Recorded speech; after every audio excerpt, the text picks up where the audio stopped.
My name is Jameson Cale McCaslin, and I'm here at Macarthur High School with some local authors to show you their books.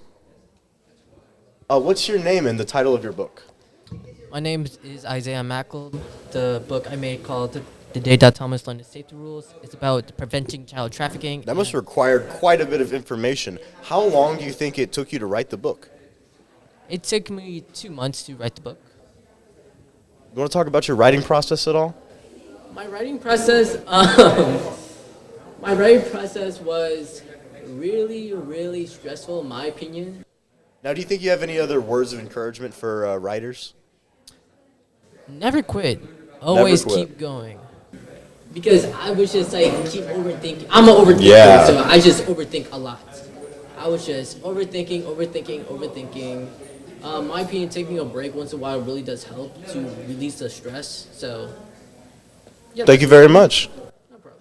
Now, what is your name in the title of your book? It's Cassandra Maldanado, and it's Lily the Ladybug and the Big Feelings, and it's a series. Now, what's it about? It's about a ladybug who goes on adventures with all of her friends. Now, and what inspired you to write it? What inspired me was my children. I used to make silly stories and songs, and I just wanted something that they would remember after I was gone.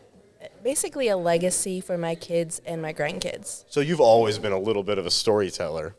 Yes, very much. And how long do you think it took you to write the book? So it took me about 2 months once I actually started, but I actually sat on the series for 18 years. Wow. And what about your writing process? You must have thought this over for a long time.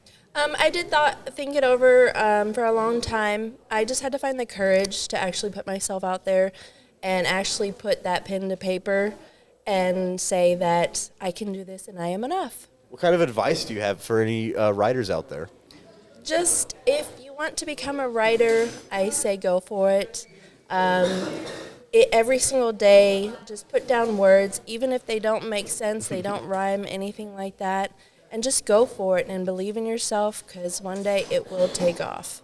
Thank you very much. You're welcome. And last but not least, what is your name and what are your books about? Yes, I'm Miss Kimberly Jones, and this is my one book, Wealthy Blacks Before the Emancipation Proclamation of 1863, and this is an Amazon bestseller.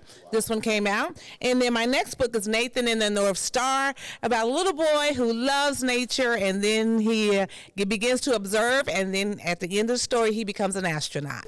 Fantastic. Yes. So Nathan the North Star is about a kid's love for science driving him towards being an astronaut. Yes. But will you go a little bit more into Wealthy Blacks Before the Emancipation Proclamation? Well, Wealthy Blacks Before the Emancipation, these are real actual people that I did my research on, primary source information, and I thought their stories were so unique that I had to put them all together in one place. And so this past year we pulled out one of the late, Elizabeth Keckley, and we did a play on her just this past February at Eisenhower Middle School. Great play. So it's 18 people who actually lived on America's soil. I've heard about that play. I really wanted to go to Yes, it was awesome. It was Yeah. amazing. We're on our way to Broadway anyway. Really? Yes. Okay. Now, how long did it take to write your books? This it's because it did a lot of a research. This one took me about a year because I wanted to make sure I had all the primary resource. Because people do question stories like this, so I had to make sure I had all the right resources and they were primary resources. And I make sure I visit their. Most of them have museums, and so I would go out of town and visit their museums and that. Okay, and then Nathan here, his book is going to honor Victor Glover, the astronaut who just came back from the moon, because Victor Glover is an astronaut and Nathan is an astronaut. Of course. Yes. You want to talk about your writing process? Oh my goodness, it takes one day at a time, and you have to be committed to say, okay, I'm going to make this happen. If it's one page, one sentence, one paragraph, you still have to do it. And when you put it down and you say, I need to pick it back up because I have to get it produced, I have to get it out there for the world to see, because these are legacies that we leave behind when we're no longer here. Thank you for joining us. The links for all their books will be in the bio, and I'll see you next time.